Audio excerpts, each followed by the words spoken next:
The audience may be seated.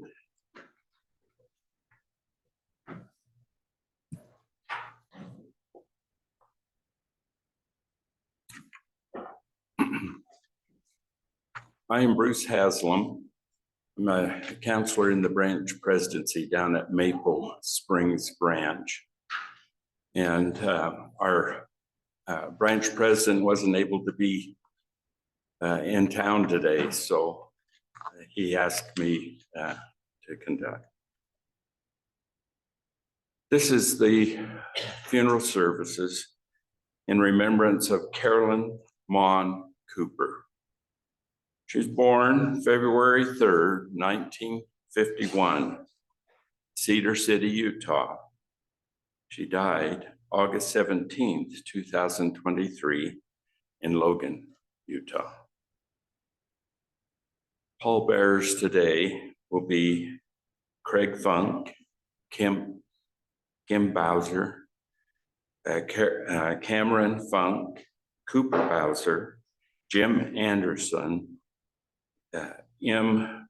Brennan Kerr, and Kip M. Bowser. And then we have a couple of honorary pallbearers, Stephen Funk and Nick Funk.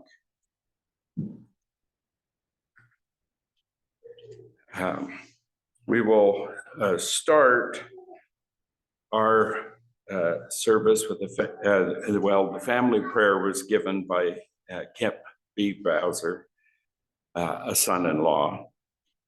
The opening song will be by great-grandchildren, I Am a Child of God, Conrad and Elsie Powers, and I Belong. Opening prayer will be a son-in-law, Craig Funk. Tribute and life sketch will be by Terrell Anderson, a daughter. Musical number, Katie Duke, a granddaughter, Over the Rainbow. Family Memories by Stacy Funk, a daughter. Family Memories by Aaron Bowser, a daughter. Family memories also from grandchildren, Daniel Anderson, Kip B. Bowser, Tara Ika Hihi Fu, and Cadence Powers. Musical number by grandchildren, Teach Me to Walk, verses 1 and 2. Family Memories by Stephanie Kerr, a daughter. Family Memories by Pam S. Williams, a sister. A musical number by the Bowers family, Peace in Christ. And we'll go to there and I'll announce further.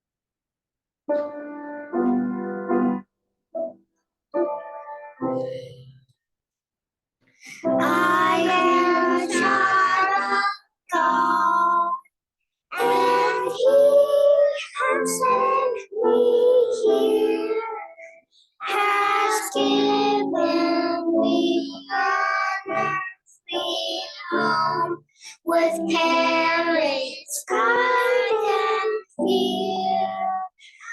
Lead me, guide me, love beside me, help me find the way. Teach me all that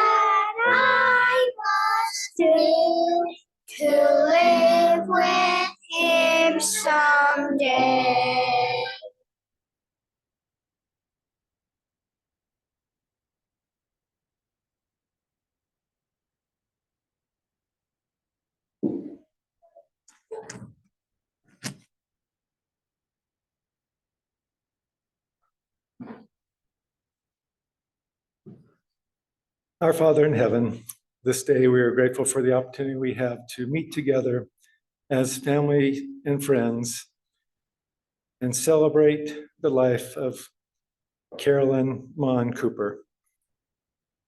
We're grateful for those who have been able to travel and arrive safely to celebrate this day. We are grateful for the life that Carolyn has lived and for the opportunity she now has to be reunited with her husband and her other family members who have passed on before, and the joy that they are feeling this day. We're grateful for the gospel and for the plan of happiness that makes these days such that we have fond memories and can be joyous in the remembrances of someone like Carolyn, who has lived such a fine life. We ask for thy spirit to be upon this service and bless those who participate. And we do this in the name of Jesus Christ. Amen.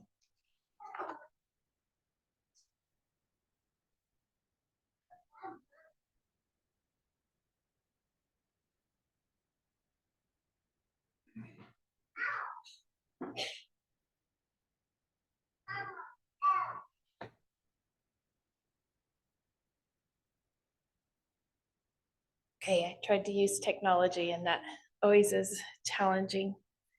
Carolyn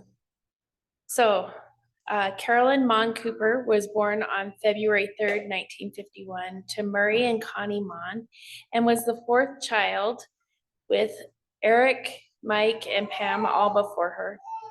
She was born in Cedar City and they moved back to Logan a year later. She went to school and graduated from Logan High, participating in drill team and student government. She went on to USU for 2 years, where she was a cheerleader and majored in dance. Dance was always a very big part of her life, and it brought her a lot of joy. In fact, at Maple Springs, the staff loved it because they would have dance parties with her. At USU, she met John Cooper, and they were sealed on June 4th in 1971 in the Logan Temple. Dad was a chaplain in the military, so this started Mom's life of traveling the world and loving it. She enjoyed moving everywhere. The Cooper family lived in Logan, Utah, New York City, Fort Sill, Oklahoma, Logan, Utah again, Seoul, Korea, New York City again, Monterey, California, LA, California, Denver, Colorado, Stuttgart, Germany, Würzburg, Germany, Heidelberg, Germany, Carlisle, Pennsylvania, El Paso, Texas, Las Vegas, Nevada, and then back home to Logan, Utah. Mom enjoyed moving and she looked forward to every new adventure. She liked meeting new people and she enjoyed that part of her life. So this is where the life sketch stops and more of the tribute starts. Mom loves serving others. She spent most of her life finding and caring for people in need. I'm going to give you a couple examples of her looking for others and caring for them. One of my first memories in Monterey, there was a small family in our ward, and the mother was in a wheelchair and she had just had a baby. And I remember taking this mom to doctor's appointments. She must have been sick. I don't remember why. I remember Mom cleaning her house, and then this young mom passed away, and I remember her baby actually living with us for a while until the father could figure out how to adjust his life. Mom just stepped in and did anything that was needed for this family. In my early teen years, my grandma Cooper moved in with us. That was my father's mother. She was over 90 when she moved in, and Mom became her caregiver. Dad was gone a lot. She was up with her at night, and anybody who knows Mom, she really valued her sleep, so this was hard. She's up with her at night. Grandma had diabetes and required 24-hour care. When we moved to Germany, Mom brought Grandma She spent a lot of time pushing grandma all over Germany and Italy, sightseeing, getting her in and out of the van, pushing the wheelchair on the cobblestone streets, and finding every water closet in half of Europe. And mom did it without complaining, and it wasn't easy. I got one day on grandma duty and about put me under. So mom was able to do it every day. While in Germany, her caregiving extended to teenagers. She was the seminary teacher for at least 4 years. She would drive to the outside bases and pick up early morning seminary students that would add an hour before early morning seminary started to bring them to class. We had non-members join us because mom was just so fun. Seminary was an enjoyable thing. And later, when we would run into members of our class that weren't members, they would give her a big hug and they just loved her. She knew how to make people feel loved. And one of the things that would happen is we'd come out and all the boys, I could hear mom yelling, "Boys, put down my van, put it down." They would go out and pick up the back of the van just to tease her. Then after Germany, in Las Vegas, mom made friends with Debbie and David, who lived a few doors down. At the time, Debbie's mother lived with them, who was also older, and mom again found a way to love and care for people. She helped with Debbie's mother, and then their daughter, Allison, had disabilities, and mom helped their family as well. While in Las Vegas, she finished up her degree after starting 30 years before, and she finished as a physical therapy assistant. And this is how she found a career that she could help love and care for people as well. While after military life, mom started to be dad's caretaker. Dad had degenerative disc disease in his back. Between the pain and the medications, he was a grumpy bear and kind of hard to live with. And she did this with a lot of patience and grace.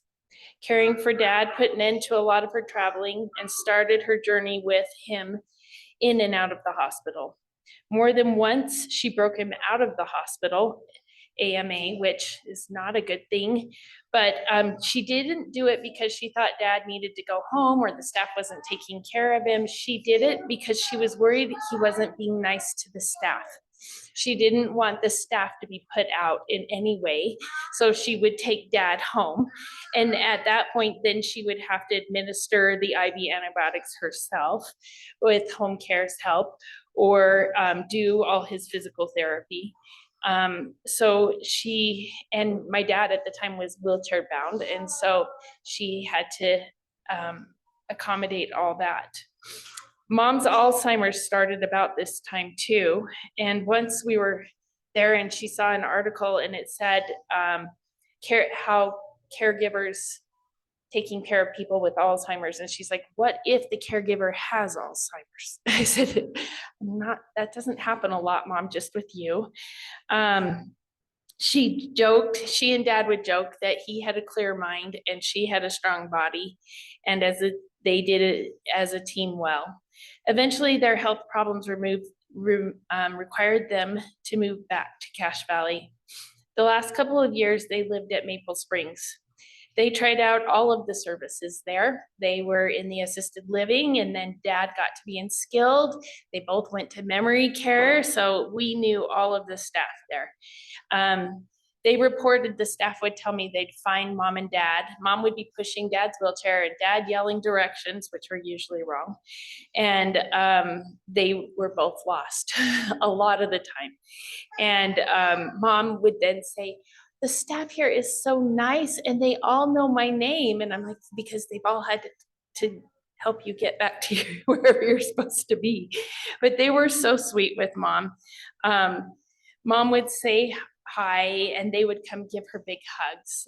I think as her Alzheimer's progressed, she thought that the whole staff were her grandchildren. So she felt very loved there. The last year after dad passed, mom's memory continued to deteriorate, but her love for serving others did not. She constantly worried about the other patients or residents that were there. At first, she would insist on pushing them around in their wheelchairs, even when they really didn't want to go where she wanted to push them. And I would go in daily to take her for a walk, and she'd be like, I'm not sure, is she gonna be okay? The lady she'd be sitting next to, and I'm like, she's totally unconscious, but I'm sure she'll be fine. With just to get her to go out for her walks. Her final act of service was to Aaron, Stephanie, and I. We were there the last 5 days constantly.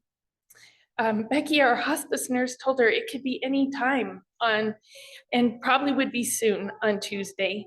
And Tuesday, she did have an episode where she stopped breathing for a couple minutes, and we all panicked and started crying.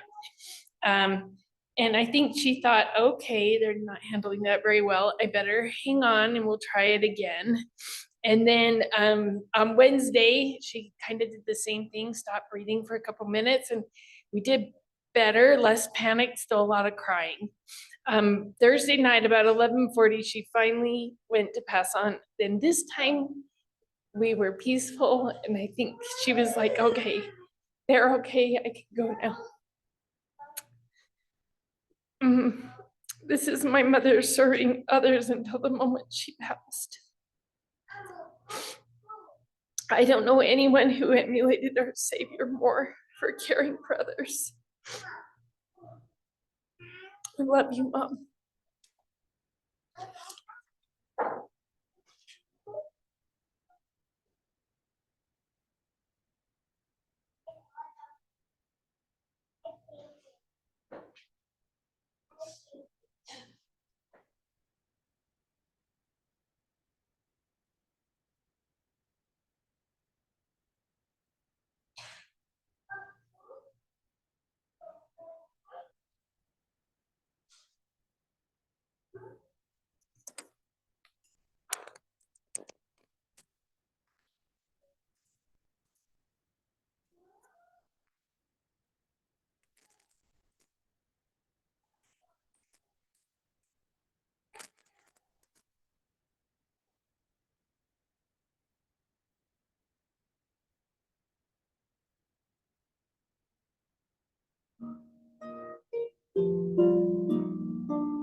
Thank you so much for coming. When I think of our dear mom, Carolyn, love comes to my mind. And I will tell you why, and I will share a few things. First and foremost, she loved dancing, especially Korean folk dance. When she lived in Korea, she was very determined and ambitious, and she learned 5 dances, not just one, but 5. Fan dance, 부채춤, drum dance, 장구춤, 살풀이, scarf dance, 칼춤, knife dance, and the 5th is exorcism dance, 무당춤. That's the picture of her posing 무당춤. She was not only beautiful, but she was so good. She was an excellent dancer. She competed in many competitions and she won grand prize, first prize. And she come to grow and love the Korean culture even more through doing the folk Korean dancing. The second thing she loved was sewing. After I was adopted, came to America, she learned very quickly that I was very inquisitive of a lot of things, but one of the things that I wanted to learn was sew. I wanted to learn how to sew.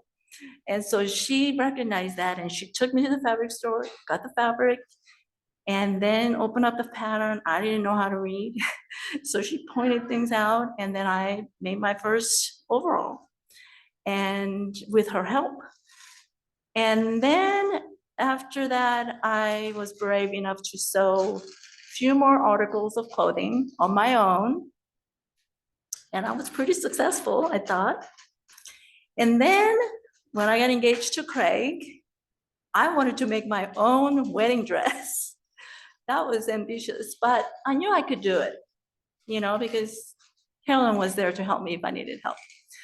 And so after getting all the fabric and the pattern, I finished it in 2 weeks. So I called Craig and I said, guess what? I'm done with my wedding dress. And he's like, what? He was shocked. Are you still in shock, Craig? And so I'm very appreciative of her sharing her talent with me and teaching me how to sew. The next thing she loved was, which is a little bit unusual, but I think it's pretty common, is vacuuming. She loved to vacuum. And she would come to my house and she said, can I vacuum for you? I said, yeah, sure.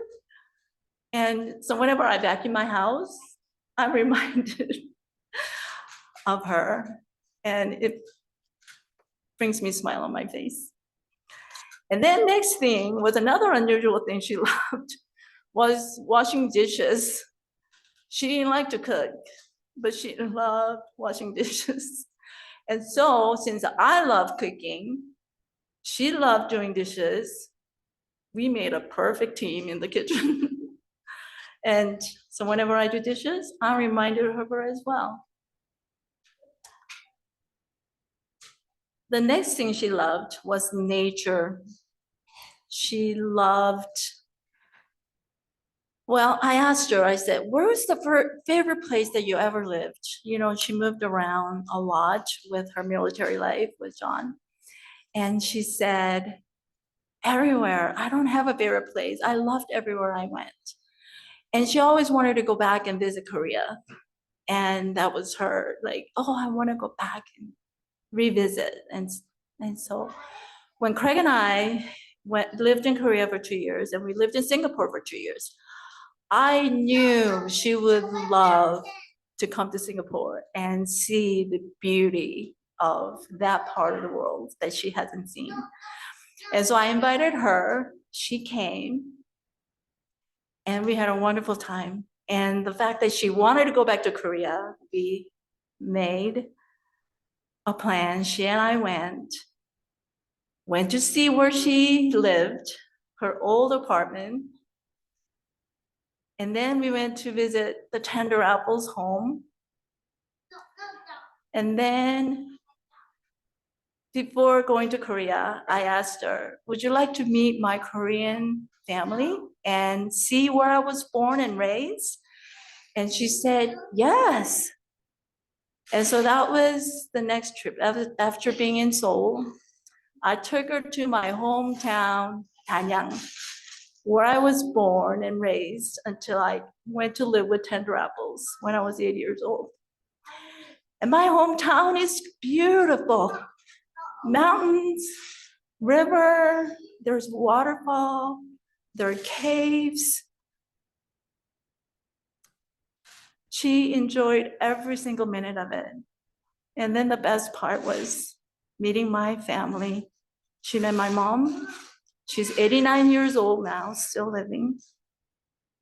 And then 2 sisters, brother, aunt and uncle, and cousins.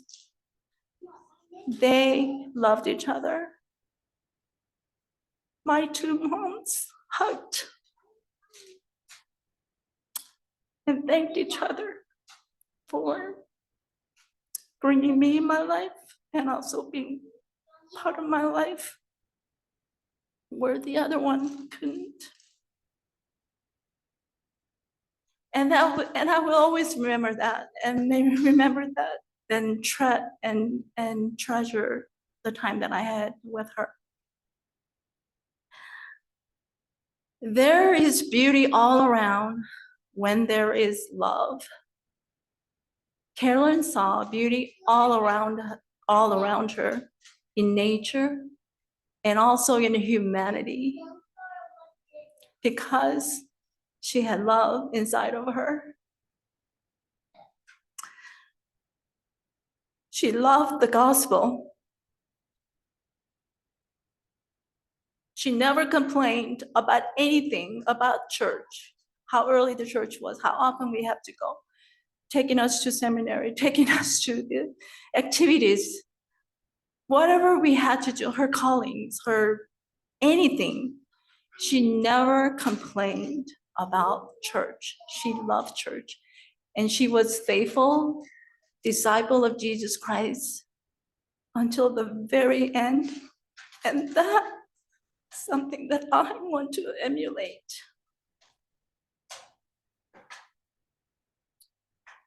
Thank you so much, John and Carolyn, for adopting me.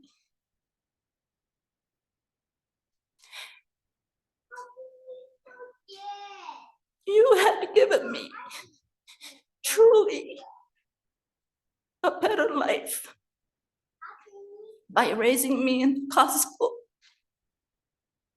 I love you both. I can't wait to see you again and give you a great big hug.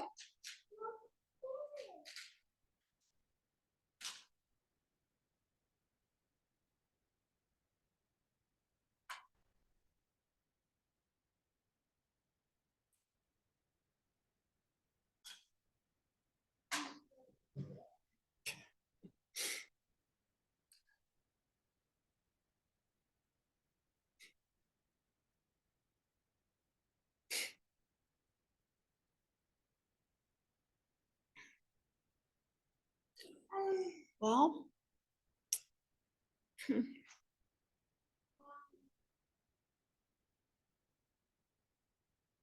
for those who weren't here a year ago, I will restate. I am the baby of the family and I am a baby. So I'm not even gonna try not to cry. I'm just gonna let it happen. So here we are. Same as last year. Same place. Same family. Gathered together sooner than any of us could expect.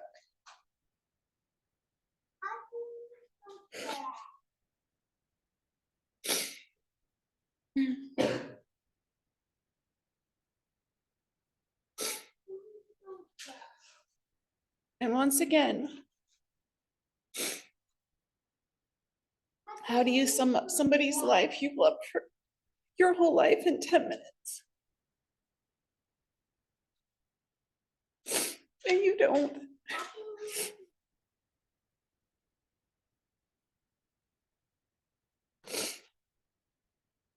Each one of us in this room has memories of my mom.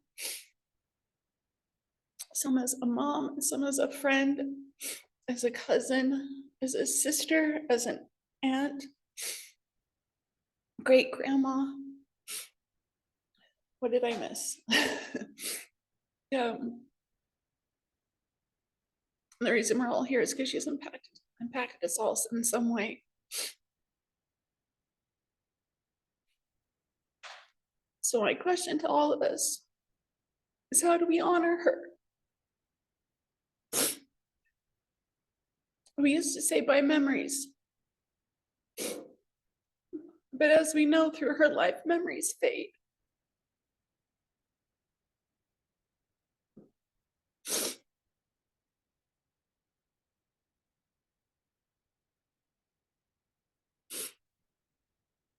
So I think the best way each one of us to honor her life is by learning from her life and becoming a better person because of her.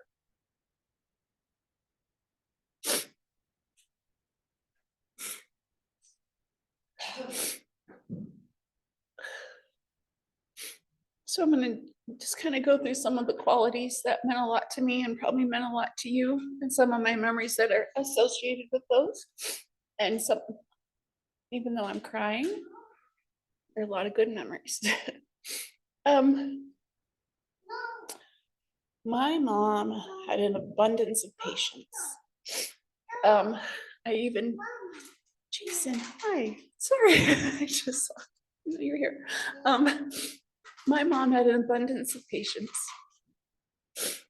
I even found a letter from my grandma when I think my mom was in Korea, and just wishing her a happy birthday and telling her of her wonderful qualities, and said, even patience, especially with Aaron. So sorry, Mom. I don't know what I did, but I'm sure I was trouble. Funny story. Some of you know this story. I was like in kindergarten, and I hadn't walked home from school because I had gotten a book and I couldn't find my book. So I stayed after school. And I guess either Mom wanted to go for a bike ride or she didn't have a vehicle, but she got on her bike and rode up the hill to look for me. And so this is when we lived in Monterey. And so we are pedaling. So I'm kind of like on the handlebars or sitting in front of her. I can't remember, but I was sitting on the bike with her. Now, Aaron, whatever you do, don't stick your foot in the spokes. Me being who I am, going, I wonder what would happen if I stuck my foot in the spokes. So as we're pulling into our circle, stick my foot right into the spokes and we both go flying, like just go flying. We both got scraped up, we both got banged up, and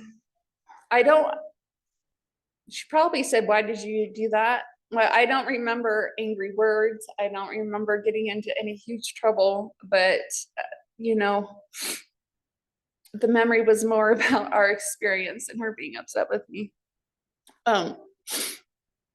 Also, my friend and I once picked all the carrots out of her yard when they were this big. So she had a lot of patience. My mom, I seriously thinking, I never heard her speak an ill word of anyone. I can't. She always looked for the best in people. And when people were down, she would try to find the good. And I remember also Monterey, I don't know if I had been talking bad about somebody or I don't know, but she said, if you can't say something nice, then don't say anything at all. And I've tried to do that. Not perfect, but I try to do that. She had a lot of courage. As you could hear from my sisters, she traveled the world in different situations. And another fun story, when we lived in Monterey, she's in her big old station wagon and we were driving somewhere and I was young again, and she saw a lady in a field and she was being mugged by a couple of men. And she said, "Erin, get down." And I'm like, okay. And I get down and she turns off the road, flying through this field in her station wagon, honking her horn. She scared these men away.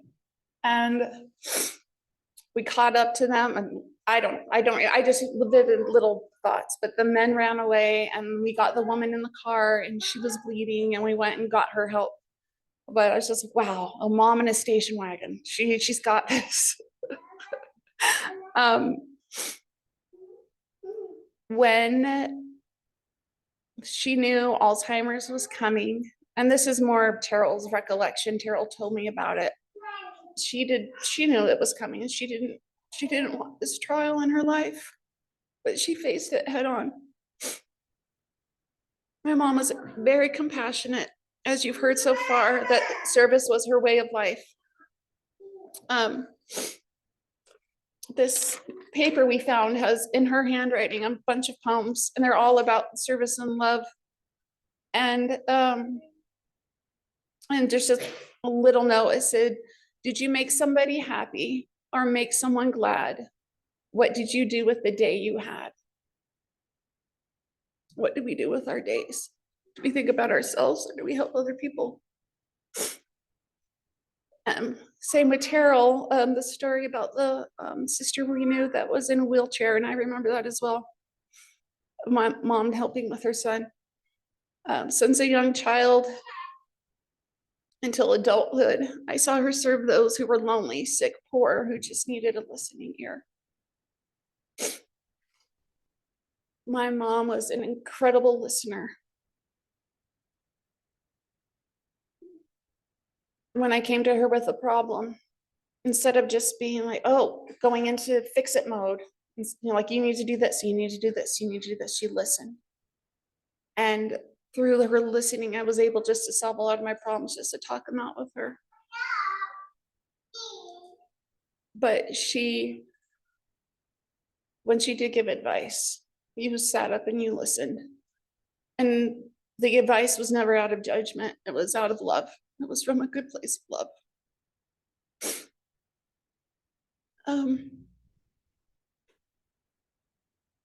I talked about not being judgmental and giving people the benefit of the doubt. And she, if you guys watch the slides, the video, I encourage you do. She even let me express myself through various hairstyles and clothing that I am so embarrassed. But she did not pick at me. She just let me kind of do my thing until I kind of found my way. But she was very just supportive and kind and loving, and yeah. She was joyful. She looked for the good and the fun in life. Many of the grandkids can know if they went to Vegas, they would go on walks with grandma. That's what you would do. You would go play in the park. In Germany, when we lived in apartments when we lived in Germany. And sometimes when we didn't get out to exercise, her and I just like, okay, let's run around the table like 20 times and get our heart rate up and let's exercise. So we just run around the table, just for fun. And dancing, as Stacey talked about. Played tennis my senior year. The last part of my senior year, I had enough credits to not have to go to school all day. So I'd come home, we just go play tennis. This is the best senior year ever. I'm gonna just go hang out and play tennis together. She had a quick laugh, which I think we kind of all know and love. She loved Terrell and I would put our music on in the car and she would just listen unless it was like an electrical guitar solo, and then that was her limit. But she loved music. I have a very core memory of feeding ducks in Monterey. She was going to class and I think I had like a preschool at the time. And during our lunch break, she'd come get me and she'd make marmalade and peanut butter sandwiches and we'd go feed the ducks. I'd love that memory. She had a love for dancing, reading books, playing the piano, skiing, sewing, gardening, and traveling, which she passed down to us daughters. I didn't get the sewing or, well, yeah, a lot of those things, but I did get some things. I like to travel. But when she loved to travel, but she loved Logan. She loved coming home to Logan. She loved being with her parents and her family in her hometown. She was dedicated. She was dedicated to the gospel. She was dedicated to her husband. She was dedicated to her family. And her pride and joy were her grandchildren. I don't know. As far as I know, and Cece and Stephanie and Terrell can correct me, but she was almost there almost every time one of you were born. She held every one of you and loved every one of you. I hope you all take the time to watch the video, because I made sure every single one of you are in that video. Even as she was losing her memory, she loved the little kids. She loved when the great-grandchildren would come to visit. It just made her so happy. She was dedicated to Grandma Cooper, taking care of her. And to Terrell and I, we haven't even touched on skating, which is another 2-hour talk, so I won't go there. But for those of you who don't know, my sister and I did roller skating for like 5 years in Colorado and then on to Germany.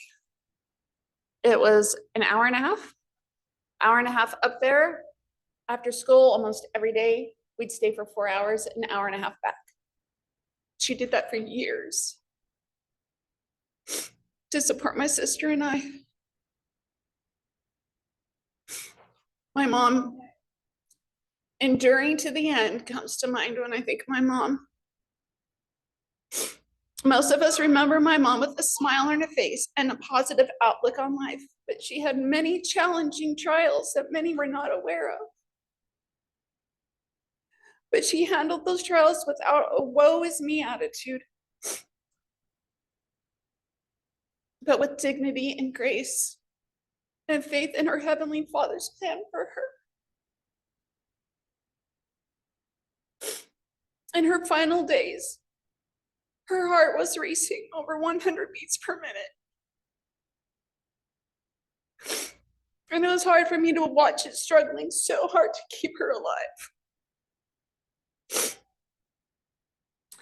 But now I look back and I realize it wasn't trying to keep her alive. It was racing to the finish line.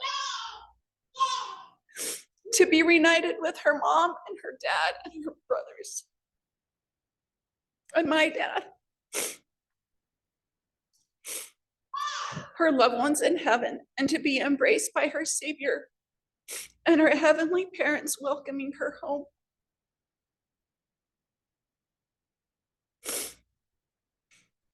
We have lost a mom, a grandma, a great grandma, a sister, an aunt, and a dear, dear friend.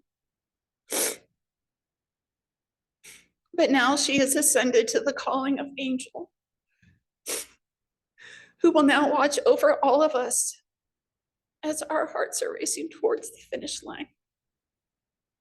Love you, Mom.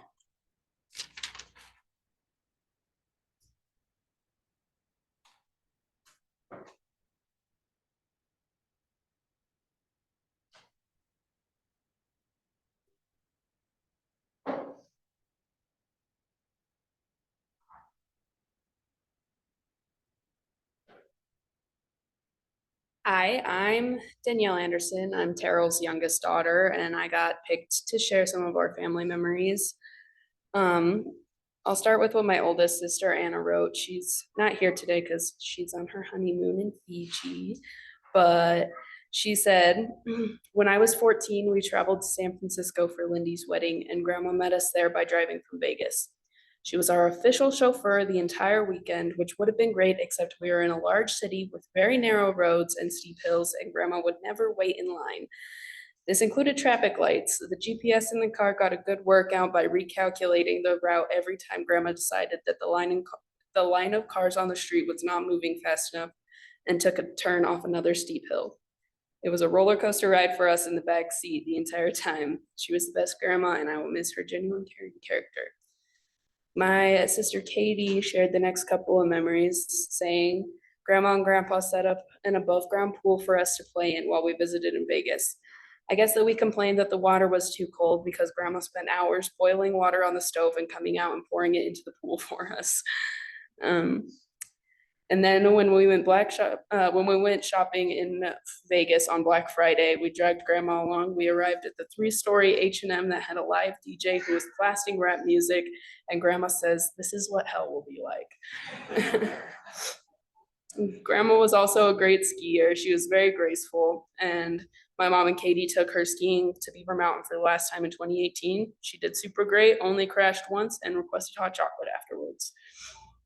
After Grandma and Grandpa moved up here from Vegas, I got to spend a lot of time with them, between taking them to doctor's appointments and grocery shopping and cooking dinner in their kitchen and stuff, and going on walks with Grandma. It was always really fun to hear what she would decide to say that day, because she had some really great one-liners, especially once she got a bit older and her filters started going. But yeah, I was very grateful for the time I got to spend with my grandma after they moved up here, and we will miss her greatly.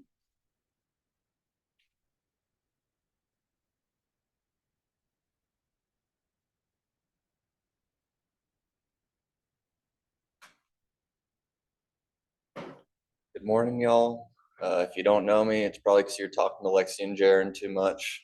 I'll keep you entertained. Just kidding. We love them. They're actually good friends. I'll just go through the memories real quick. It might take me a second. I've noticed as I get older, I'm worse at the technology, and my joints get a lot worse too. So it's two things that happen with time here. Start off with Leah. I'll tell you what she said at the end of her text first, because I like that. She said, "Neither of these are good grammar, but I hope you get the gist." But we went to public school in Tooele, so that's a struggle for our whole family. She said, "I think some of my favorite memories with Grandma is when she would get tons of colored papers and magazines and scraps, and we would cut out our favorite things and make our own collages. I also remember one time we were throwing a football around at the park, Las Vegas, and she could not catch the ball, but it was so fun to see her try and smile and laugh, even though she knew she was bad." She really did have a hard time running for that, but she went for it. Let's see what, going through these texts here. I never copy and pasted these, so we'll have to look. And then, let's see what Cooper said.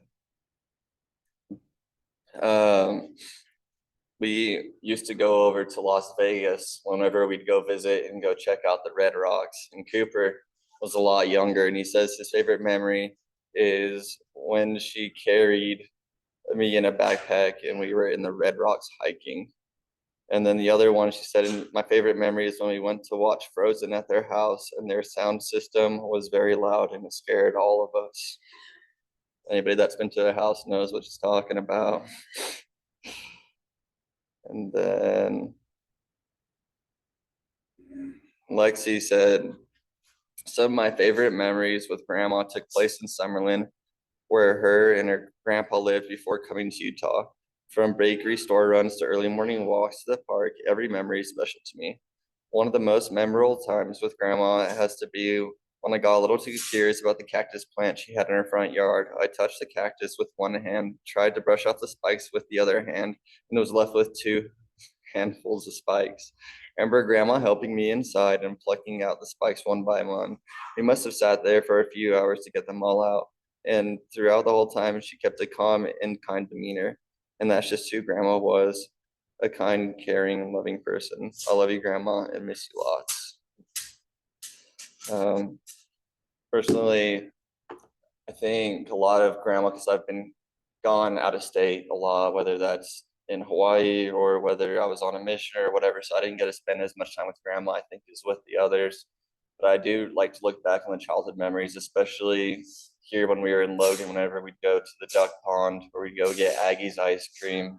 I always enjoyed that. And one thing that I always knew that I would get at grandma's is I'd always get to play with the toys, but more importantly, I always got to watch my favorite movie, which was Spirit, which is actually shaped a lot. I never I looked back and looking at it, I'm like, man, I like horses now. I like it then. I still get emotional. It never changed. So that's one of my favorites, but definitely grateful for grandma, but I'm more importantly grateful for her example to my mother to raise us and to treat us the way we are. If you wonder what grandma's like, you can look at all of her daughters and see like how her legacy is carried on. You can also see a little bit of sass that's carried on.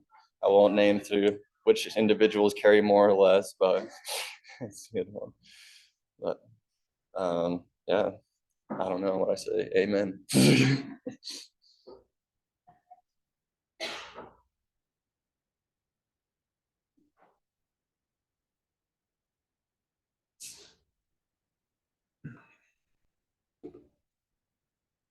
Okay, so growing up, I never lived by grandma and grandpa, but I always remember them being there for important things like school promotions or school dances, and I never felt that we lived far away, even though we were never in the same state.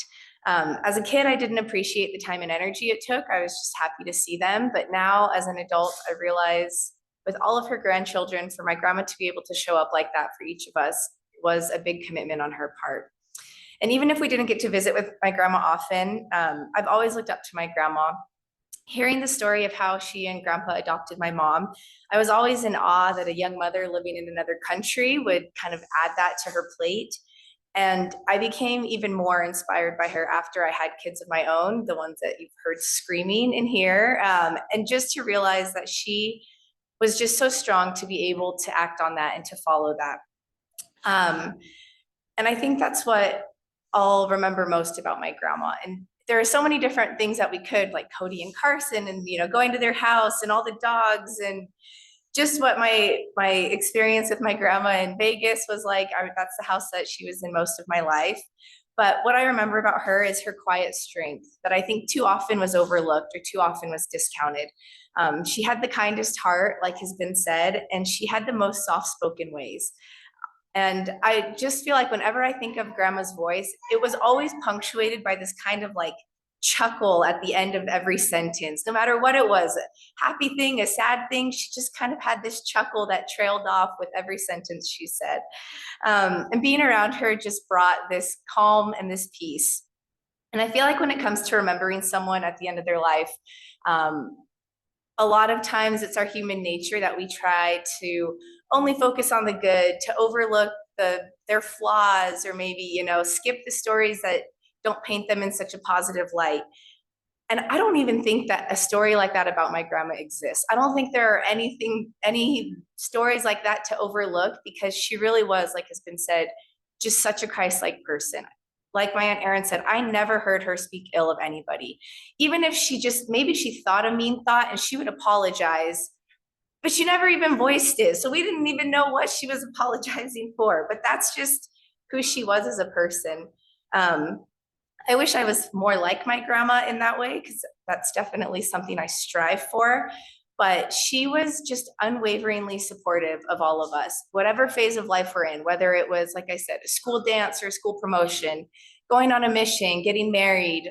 Once my husband and I got married and we would drive back to California, we would stop in Vegas and see my grandma and grandpa, just have a cup of water and just chat with them for a little bit, just to be able to see them. And the way she greeted us every time was as if it was just like we were her favorite people. And I just love that about her so much.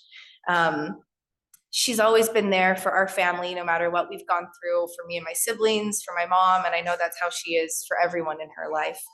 But I feel like in the last few years, I said goodbye to my grandma a long time ago, once she kind of stopped recognizing us. But like was said, we would still go visit her. And I'm so glad that my sons got to meet their great grandma. And she really did just light up when she sees little kids. And she just even though she had the purest soul her whole life, I think towards the end, it really just came out of who she genuinely is as a person when she kind of reverted back in a lot of ways. So I'm just grateful for the example of my grandma. I'm grateful for the love she's always shown to us. And I'm happy that she can be healthy and whole again. So I love you, Grandma.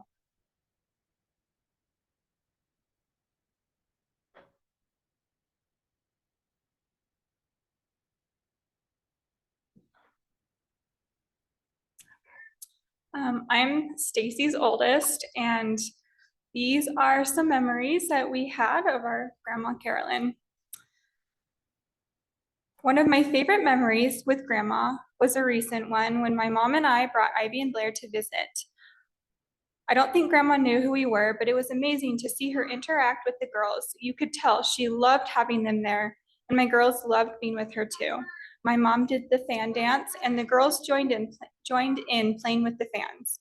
I loved seeing Grandma smile as she watched them. I'll always remember Grandma's amazing smile and sweet demeanor. When I was pretty young, I remember Grandma talking about how some days she would floss her teeth multiple times. I thought that seemed like a lot of work, but that must be why she had such a pretty smile. But Grandma's great flossing routine isn't the reason her smile was so special. Grandma's smile was special because of the warm countenance that was evident whenever she smiled. She was able to show her love for you through a simple smile. That is why I'll always remember Grandma's warm, beautiful smile. What I remember about Grandma is that she always made us feel so welcome in her home. When we visited them in Las Vegas, she insisted we sleep in the master bedroom. The fridge and pantry were full of food for us that they wouldn't normally eat, and she planned fun outings to show us around the area. I'm grateful for her example and selfless love and kindness. She also had great style. Grandma Carolyn's signature hair and kind smile will always be how I remember seeing her. Throughout my entire life, she was consistently a calming and loving presence. I have fond memories of visiting Carolyn and John in Las Vegas and Utah and feeling so welcomed and cared for in their home. Carolyn was a great example of service and always helped me feel so comfortable while away from home. She had a gentle presence about her, and I will forever associate that with a grandmother's care.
I'm actually so shocked that it's been so soon since our dad passed away.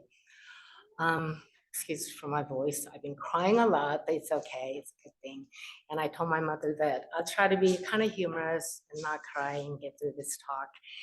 So as I'm trying to figure out what to talk about Mom, there's so many things. There's so many wonderful things that she has done for us, for me, just individually, for my kids and all that. But one thing just came to my mind. So I want to start off with this this conversation I had with my mom. Dementia is a horrible thing, but as sad as it is, it's been kind of funny, some of the things that she would say.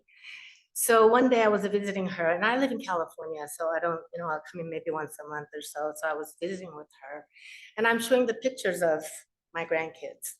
And I go, this is so and so, and she looked at it, and she looked at me, and she says, "Are you my mom?" So I said, "No, Mom, you are my mom. I'm your daughter." And I said, "As a matter of fact, Mom, you have 4 daughters." And she goes, Four daughters? That's so many." And so I know today, as she's up there, I know she knows that she has 4 daughters and these wonderful grandchildren. So I'm very happy to know that she's with our dad, with her parents, and she's surrounded by her family. So anyway, as I'm looking through the stuff that I want to talk about Mom, I found this old letter. It was handwritten. It's to me. And I remember this letter because it was my last Girl Scout that I was gonna go. And Mom was not a mutual advisor or anything like that, but she asked me if she could just go and be with me since it was gonna be my last girls camp. And I said, sure. Then I said, Mom, you're not gonna follow me around all the time, right? You're gonna be hanging out with these adults. And she's like, hey, B. So I knew I had to be really good. So there one of the things that all the teachers did there, or advisors did, was supposed to write a letter to their child that's there at the camp. And I didn't know this. It was until later that she had given me this letter, and she said this was one of our assignments that we had to do. So here's a letter that you can read about it. You can read it now or later. So I do want to read this letter to you, but I kind of need to set this up. So as my mom is, you heard, very kind-hearted, very soft-spoken, and she doesn't really talk much, and she listens a lot. But once in a while, she'll have this kind of humorous side when we're someplace where nobody knows that I'm her daughter. She'll kind of say, yeah, I have a daughter that's, 13. And they'll say, well, you look so young. How old are you when you had your daughter? She goes, I think I was 12. And nobody, everybody would be like, what? But then in church, in the church, people knew that she loves Heavenly Father, she loves Jesus, and gospel is something that she really wanted to learn about and live it. And another thing in this letter that she mentions is that in high school, I found out that if I could take extra couple more classes my first semester of senior year, that I can graduate in January. So I said, why not? I'm gonna do it, because I was kind of anxious to be going off to college. So I had, I think, 9 classes my first semester of senior year. And so I told Mom, and I said, Mom, I'm gonna graduate probably in January. So I'll stop there, but she'll reference in this letter about that. And also how in this letter she mentions how grateful she is that I was the firstborn, that she's learning so much from me being the oldest. And of course, at the time, because there's only 12 years difference, that she says, I thought I would have at least, 10 more years before Carolyn and Aaron got old enough for me to actually be tested as a mom. But now that you're growing old, and I think I did test her a little bit. She says, I'm learning a lot, I'm learning from you. And one thing she said was, one thing I said to her was, you know what, Mom, I know that you're very strict with me. I can't do this, I can't do that. I have to be home certain time.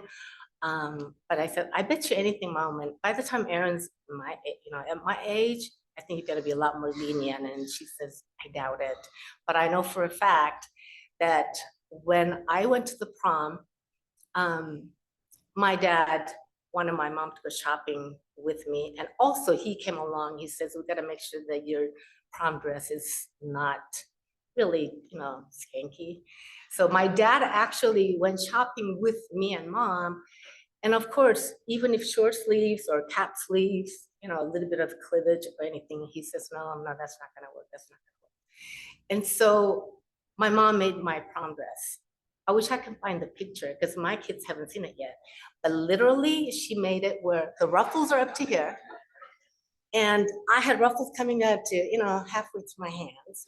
And it was a long dress. Only thing you can see was my toes. And, like my face was like from here to up here. And it was hideous. Like everybody's wearing, I just showed, the spaghetti straps and stuff like that. Well, lo and behold, after being married a few years, I go visit my mom, and here's Erin's prom picture, my baby sister, spaghetti strap. Although she says she's got little ruffles here, and I'm like, but you were showing your little bit of your chest. I said, mine was up to here. So at the end of the year, they did get lenient. My mom is very simple. My mom never really was into designer clothing or anything like this. She was very humble. She was never extravagant. She was never, you've heard the stories already. She's very, I guess, humble, and not only kind-hearted, very humble. And one of the things that I did with my mom a lot is we would play piano duets. Our favorite song was Hungarian Rhapsody. She always took the bass part, I took the upper part. And I'm so sorry that we didn't get to record that, but we loved doing that. And sometimes I will bring some duet music that we'll play together. And in this piano music that we were playing, one time she said to me, she says, Stephanie, I think my goal in life is to learn this piece, and we're gonna perform somewhere. And I said, let's do it, And I said, well, this is so kind of upbeat music, so we can do it in church, but maybe for Christmas music or do something. So that was our goal at one point, but we never got to do it. And some of the music that I have always played, she loved loud kind of show off pieces, music that I played, but also she loved just something very simple with a lot of feelings. She leaned towards more of that. So having said that, the closing song I'm going to be playing is it's a dedication to my mother. It's Amazing Grace. I have played many different arrangements of Amazing Grace. She loved that song. I have played certain arrangements with all the frills and all the, extra 16th notes, 8th notes, whatever. She always loved that. But this particular arrangement that I found, I was telling my mom, and I said, Mom, I found this Amazing Grace, but it's very, very, very simple. I think you will like it. So she says, oh, I love that song anyway. So I played for her. And she sat next to me and she said, oh my gosh, that is beautiful. I think I love that arrangement the best. And she was just that simple of a mom. Not only my parents made to my kids' promotions or school awards or anything like that. She even came down when I had to put our dogs down. She was my great support in that way. I don't know if you noticed there was a white blanket in her casket. It's because she's always cold. Her hands are always cold, and she always has to have a sweater. She always has to have some type of blanket or something around her or on her. And I remember this incident where my son was actually, he was being award for the becoming the homecoming king. My mom wanted to be there, and so she came down, and this is like October, I believe. It was freezing cold. It'd been raining a couple days before, and it was windy. And she comes down and she's wearing this little, just a white sweater. And I said, Mom, you're gonna freeze. I said, did you bring a heavy coat? And she says, I'll be fine, I'll be fine. And then I said, Mom, it's gonna be really cold. I said, you better get something. And she says, no, I'll be fine. She goes, you know what, I'm going through the menopause, so I'll be fine. So we get there, and here's my poor mom, the middle of this wind, and it's just so cold. Here's my mom, takes off her white sweater, white sleeve, just short sleeve shirt, going like this. That's something I always remember. And I said, well, I'm sure I'll get that point sometime, someday. But anyway, so in closing, I like to read this letter. And this is how much she loved gospel. This is how much she wanted to make sure that all of us, all of our daughters, live the gospel continuously. But my last thing I really wanted to say is I want to publicly thank my sister Carol and her husband Jim and her girls for taking care of Mom just about every day. The rest of us are kind of far from where Mom lived. But I know for some reason, being in the Korean culture, I always felt the responsibility of being the oldest, that I needed to take care of a lot of things, which living in California, I didn't get to. But I just wanted to thank from the bottom of my heart, Terrell and Jim and you girls for taking care of Mom, being there, and also Dad as well. I'll be forever grateful. And I think Mom and Dad understood that we could always be there, but thanks for doing all the work for Mom and Dad. So here's Mom's letter. Dear Stephanie, as I look back on the 6 years I've known you and the 5 years you have been part of our family, I'm amazed how fast this time has passed from the first time Dad and I were captivated by your sparkle and energy. I continue to appreciate this and have watched you grow in channeling your energies for good. I know it has not been easy to be the first child in the family, as we often have to learn with you. I guess that is why I have been so grateful for your desires to do what is right, to achieve the goals of the gospel. I want you to know that I know true happiness will come by living the principles of the gospel. That doesn't mean there won't be any problems, but my ability to handle and solve problems is much better when I'm doing what I know is right. I'm sure you will find this is true for you too. I also want you to know that I have a great love for Jesus and our Father in heaven, and I know their love is unconditional. If we make a mistake or pull ourselves in the wrong direction, they still care and love us and will help us if we'll ask. I also hope that you know that I love you very much. You have helped me to grow in many areas of my life. I was just thinking, if you graduate in January, I will have a high school graduate before I am 30. How exciting.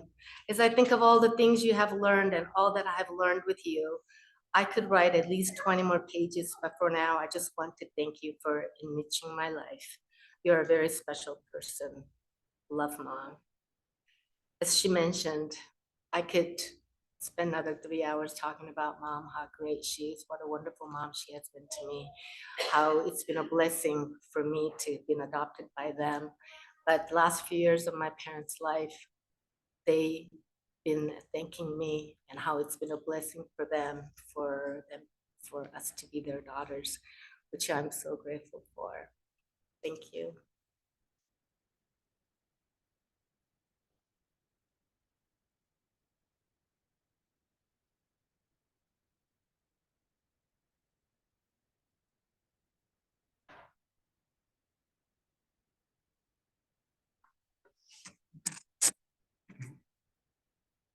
Carolyn Mon Cooper, my little sister, and I were born in Cedar City. We were just 17 months apart. We also had 2 older brothers, Mike, who was 10 and a half at the time, and Eric, who was 6 and a half. Dad was the football coach at the College of Southern Utah at that time.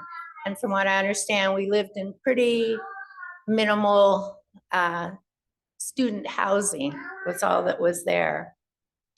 I don't remember a lot about Carolyn as a baby, but I've been told that my first words were baby cry. From the pictures I've seen and from what I've been told from different people, she was also kind of a chubby baby. She was, if you look at that picture on the back, she was a pretty full-figured little gal. And in fact, my Uncle Vic used to call her that. That was her nickname, Chubby.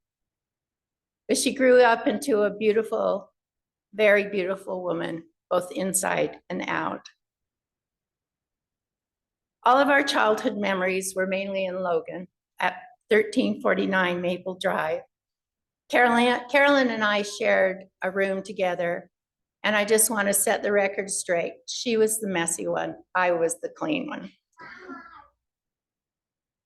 Although I was the tomboy and she was definitely a girl who loved to play with her dolls and play dress up, we were close. We were fortunate to grow up at a time and in a place and in a loving home that was very, very positive. It was full, our neighborhood was full of young families with kids that were Eric and Mike's age all the way down to children that were our age. It was a great time to grow up. We would walk to Clark's Market to buy popsicles. We'd ride our bicycles everywhere we wanted to go, including around USU campus. In the summer, we would play hide and go seek until dark. And we never had to come in until it was dark. We had clamped on roller skates. We went swimming at the Mitchell Motel, which is now part of USU campus. In the winter, we would build snowmen and we'd go skiing at Beaver Mountain and ice skating at Central Park. We had a good childhood. Carolyn loved to play dress ups and play with her dolls. She was 8 when Barbie dolls first came out. And she would play with Marilyn Wilmore and Peggy Davis, who was here today. And they would spend hours dressing and undressing those dolls.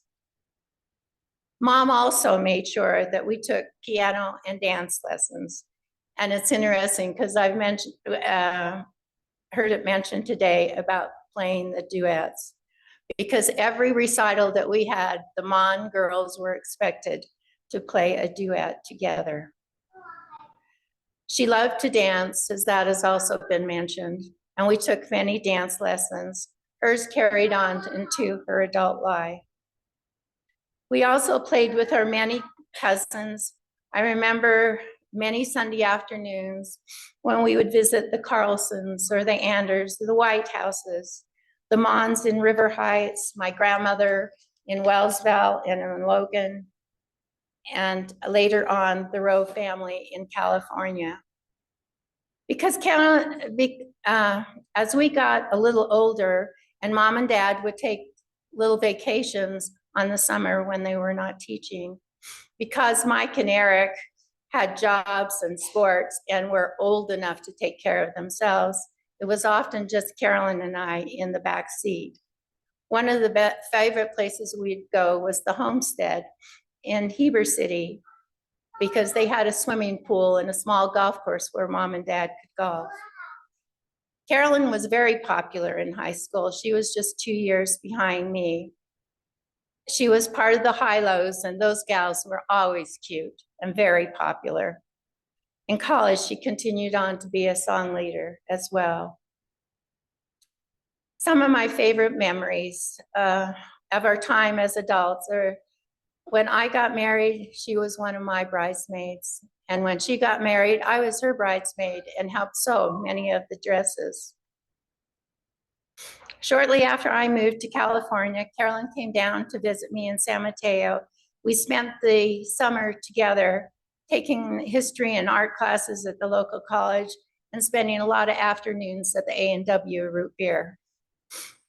I remember when Aaron was born, and I flew out to Oklahoma to help with the girls while John was on maneuvers. And I remember her vacuuming because we would suck up these giant spiders into the vacuum cleaner. The trip of the lifetime is when Mom, Dad, Lindy, and I went to Germany. And Carolyn would take us on tours in her big US built van. We would pull in parking lots and they didn't know whether to have us park with the trucks or with the cars because they'd never seen a van that big and full of lots of people. We saw all the sights. We went to Paris, Berlin as the wall was coming down. We stayed at the General Walker where Mom and Dad were able to play a little bit of golf. We rode to the top of the Eagle's Nest and we toured the beautiful castles and Alps of Germany and Austria. When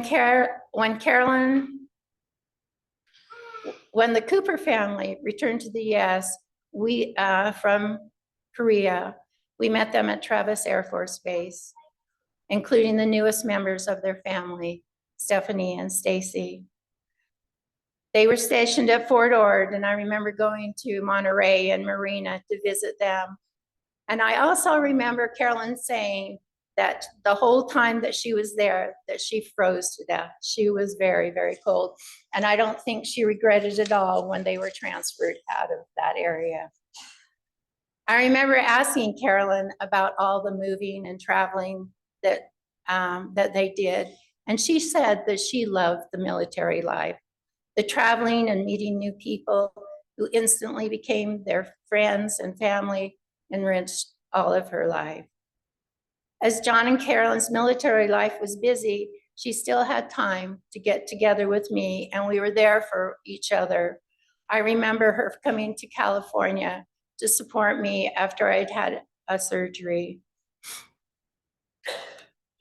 I also remember some special times when they were in Las Vegas, when it was Carolyn's 50th birthday. We gathered in Las Vegas at a condo that Terrell had arranged for us, just the girls. We went hiking and we had wonderful food prepared by someone else other than us. And we shared stories and laughed and had a great time together. The last few years have been difficult for Carolyn and John. Health issues have not given them the golden years that all of us look forward to. Through it all, Carolyn has continued to be the sweet, beautiful person she's always been. 2 years ago, when I was up here visiting and her memory was starting to dim, we took a ride to the old neighborhood. We parked the car, we walked around down Hillcrest and Maple Drive. We stopped to take a picture of us in front of our home. It looks pretty much the same. My mom's geraniums aren't there anymore, but it looks pretty much the same. We walked around and talked about all the different kids that lived in the different houses and how much fun we'd had growing up. We went to the old church house where we grew up. And I remember when that was built. So that was quite a long time ago. We had a wonderful time. We finished with a stop for an Aggie ice cream, and she had a hard time picking out what flavors, so she asked me to pick out the flavor for her. I picked out lemon custard, which was our mom's favorite. The past few years, Terrell and Carolyn would join me for a telephone conversation and we do kind of a live chat thing later on. And as time went on, I could tell that Carolyn was having more and more difficulty really understanding what was going on, but she still had that great smile. And we would always end our conversations by me saying, "I love you, Carolyn." And she would repeat back, "I love you." How blessed I am to have grown up with wonderful parents and a wonderful family. And I will miss them all very dearly.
in Christ. He gives us hope when hope is gone. He gives us strength when we can't go on. He gives us shelter in the storms of life. When there's no peace on earth, there is peace in Christ.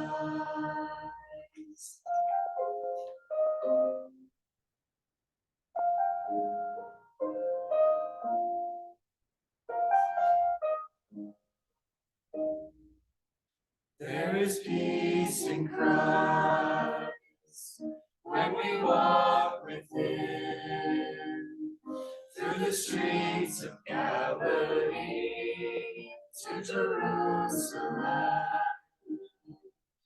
Mend the broken hearts, dry the tear-filled eyes. When we live the way He lives, there is peace in Christ. He gives us hope when hope is gone. He gives us strength when we can't go on. He gives us shelter in the storms of life. When there's no peace on earth, there is peace in Christ.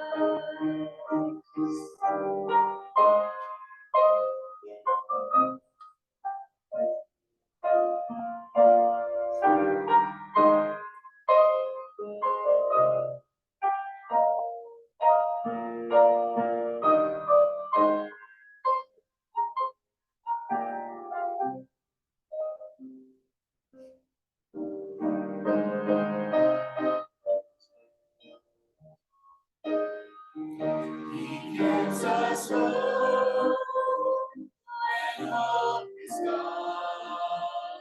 He gives us strength when we can't go on. He gives us shelter in the storms of life. When there's no peace on earth, there is peace in Christ. When there's no peace on earth, there is peace in Christ.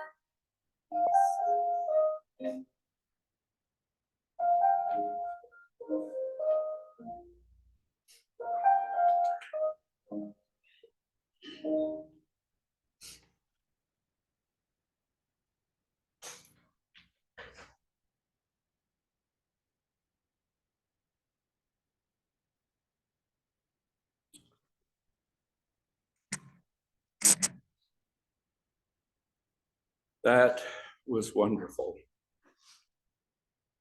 As our branch down at Maple Springs continues on, we will miss seeing Carolyn come to our meetings. One thing, you look at the smile on the front of the program. We got that smile every Sunday when she came to church. And a spirit followed her. Her family was there to help make sure that she knew where she was and to enjoy the service. I don't know who wrote the verse that's on the front cover, but if it doesn't say what Carolyn was, I don't know what does. Help me to serve thee, Lord, I pray. Help me to walk the narrow way. While in the world of toil and strife, help me to gain eternal life. Help me to see the good in men giving service wherever I can. Help me to serve with all my power, receiving blessings every hour. Help me to sustain a liberal heart, that I must always do my part. To cheer the sad, to feed the poor, and comfort all who leave my door. Help me the good in life to see, while loving all humanity, that in thy power I might find grace, and in thy kingdom find a place. If you want to, excuse me, I can get emotional too. If you want to know how to live a Christ-like life, live a life like Carolyn did. We were so appreciative of her, even though maybe she didn't understand what was going on sometimes. But she had muscle memory as to how to be a loving and kind and gracious person. I want to thank the family for having brought her into our lives and bringing the spirit to our meetings. It was special. We will conclude with a closing song by Stephanie Kerr, her daughter, Amazing Grace, and a closing prayer by Eugene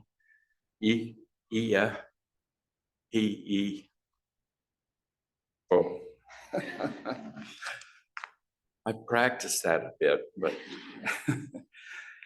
and the interment will be in the Logan City Cemetery. The dedication of the grave will be Jim Anderson, son-in-law.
Our kind, most gracious Heavenly Father,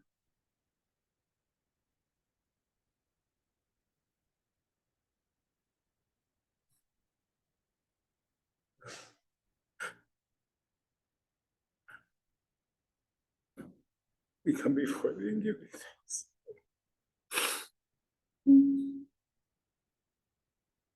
For the lives of Carolyn Cooper.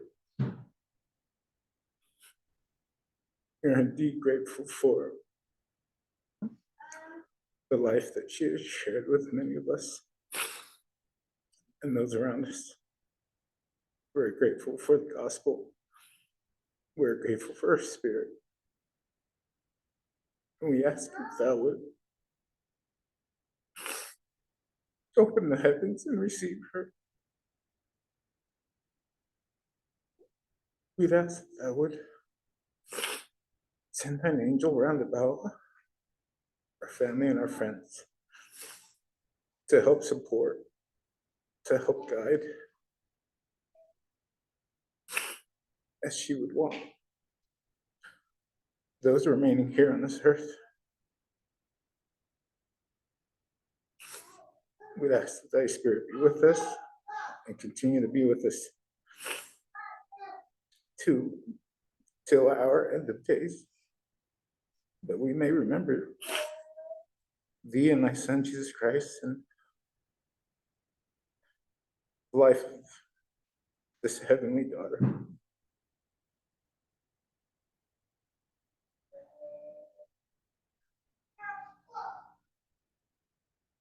We love thee and we are indebted to thee.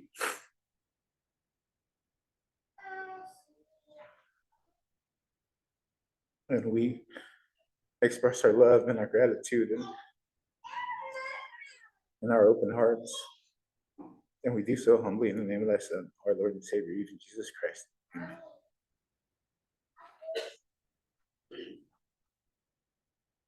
Will the audience please stand?